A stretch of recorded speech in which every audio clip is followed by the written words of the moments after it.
Check this out, guys. Today I'm going to show you what it's like to drive the all-new 2026 Bentley Flying Spur Azure from a first-person point of view. Under the hood of the entry-level Flying Spur and the Azure is a new hybrid powertrain, a 4-liter twin-turbocharged V8 hybrid, making 671 horsepower, 686 pound-feet of torque, and 0 to 60 in 3.8 seconds. That's mated to an 8-speed DCT all-wheel drive, and get a load of this optional $15,000 Akrapovic exhaust that sounds absolutely insane. The Azure trim level gets this waterfall flowing lines effect on the front grille, which looks fantastic. We also have more chrome work for the lower fascia, which looks really, really expensive. Of course, we get those traditional crystallized headlights that we're used to seeing from Bentley. We have an illuminated Flying Bee mascot, and if we lock the car, the Flying Bee mascot will actually go away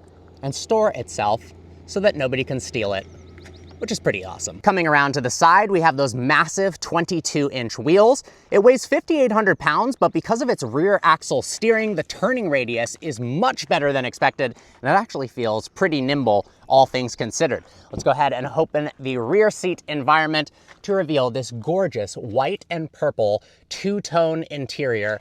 I love how soft these pillows are, the quilted leather, everything about the interior of the new Bentleys are so high-end. That awesome quilted pattern right there on the door, upgraded Name by Bentley speakers that sound, they're some of the best in the business, bar none. And of course, we have these privacy shades. Let's hop in the rear. We have tons of head and leg room. Of course, we've got our climate controls back here. We also have these little mirrors, so you can look at yourself and do your makeup, as well as some light controls. But the real magic is in the front two seats. Inside of the Flying Spur now, and the interior is absolutely gorgeous. I love the seats. They're incredibly comfortable and supportive. The quilted leather, the mix of materials is just top notch. I also love that Bentley has this rotating display. So right now we have analog gauges. If we click the screen button, it'll rotate to a digital screen. And then if we press and hold, it'll rotate again, and everything will disappear seamlessly into the interior. Gorgeous leather-wrapped steering wheel with paddles mounted behind for the 8-speed DCT. We have a multitude of viewing modes for the instrument cluster as well. Coming over here, we've got a ton of hard controls, which I love. So for turning on the heated or cooled seats, you can just click a button, traction control, etc. I love the fact that the air climate vents are controlled by these little pushers. That just feels so fancy to put the car into drive. You use this lever here. Multitude of driving modes. We've got sport mode that prioritizes horsepower and performance, 671. Bentley mode will give it more of an EV focus for more comfortable and quiet driving. Then we've got comfort mode, full comfort, and custom mode, etc. All right, guys, let's see what this thing is like out on the road. Behind the wheel of the Bentley Flying Spur Azure now, and this thing is such a pleasure to drive. The dual pane windows, all of the insulation, you are so insulated from the outside environment. It almost feels like you're in your own cocoon, separate from the world, no matter how loud it is outside. Right now, we are driving in B mode, or Bentley mode, which is prioritizing the hybrid powertrain over the internal combustion engine. And as you can hear, you don't hear anything at all. It's just serene and silent. As I mentioned, that EV powertrain has up to 48 miles of range. Engine just kicked on, and with the internal combustion engine, you've got a range of up to 515 miles, so you can go absolutely anywhere. And I love the fact that this air suspension has such a large bandwidth to it. So we've flicked it into sport mode now because we are headed to some canyon roads. Downshift on that 8-speed DCT transmission, and all of a sudden, it's still unbelievably comfortable, but body roll is lessened, and you feel like you can actually command this vehicle around the canyons really well. And then we've got that optional $15,000 titanium Akrapovic exhaust that at first I went, why would you spend $15,000 on an exhaust on your Bentley? And then I heard it, and it makes all the sense in the world. It's got these burbles and just this nice deep growl to it that is so satisfying. Now, unlike a Rolls-Royce Ghost, where you want to be driven in the vehicle, in the passenger seat, or more specifically in the rear, The Flying Spur is something you actually want to drive because it's very capable, especially in speed form with 771 horsepower. It absolutely rips.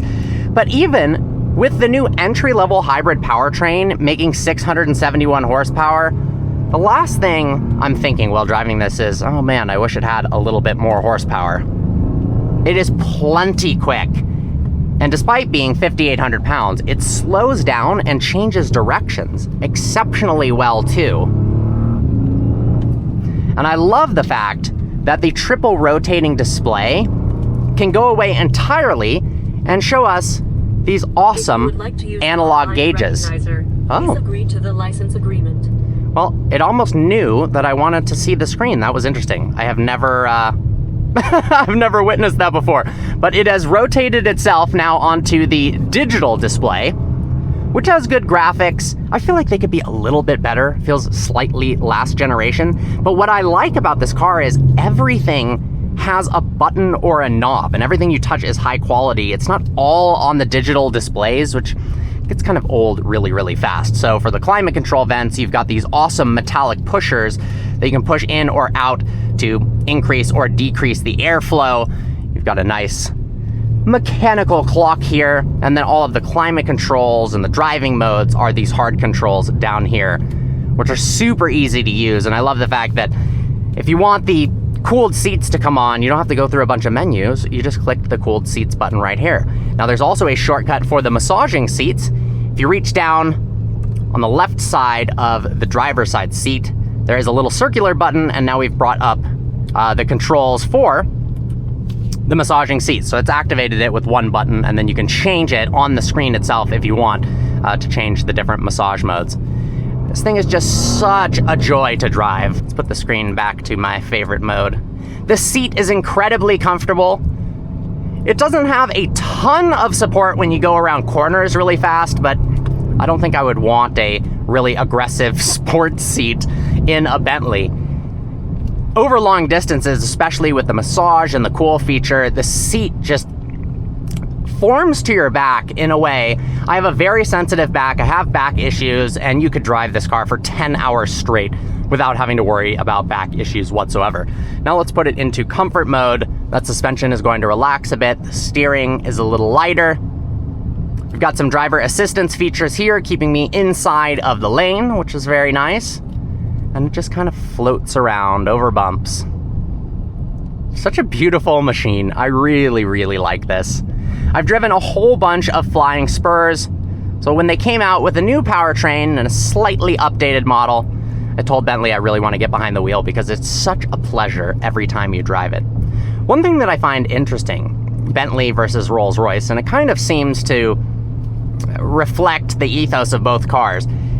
With a Rolls-Royce, the hood is kind of flat and you can see the massive spirit of ecstasy. The Bentley feels a little bit more subdued and classier than that. The hood curves and you can only see the tippy top of the little flying bee mascots. You know, yes, we are in a Bentley, but don't need to let everyone know. Although the exterior of this is pretty darn imposing. I think that's kind of a nice touch. I love the fact that when you lock it and unlock it, the Bentley mascot logo goes into the hood so it hides away, kind of like a Rolls-Royce. They've also added the logos on the wheels are self-leveling so that they're always pointed upright. Well guys, I hope you enjoyed today's video. Like always, please browse the channel and subscribe. If you're looking for kind of the ultimate daily driver, an everyday vehicle that you can take to work, you can drive all the way across the country, you can go almost 200 miles an hour, and you can rip 0 to 60 in under 4 seconds, this is the car to get. And I mean, look at that two-tone leather, all of the mixes of materials. It just looks so classy and high-end without being overly in your face. All right, guys, see you next video.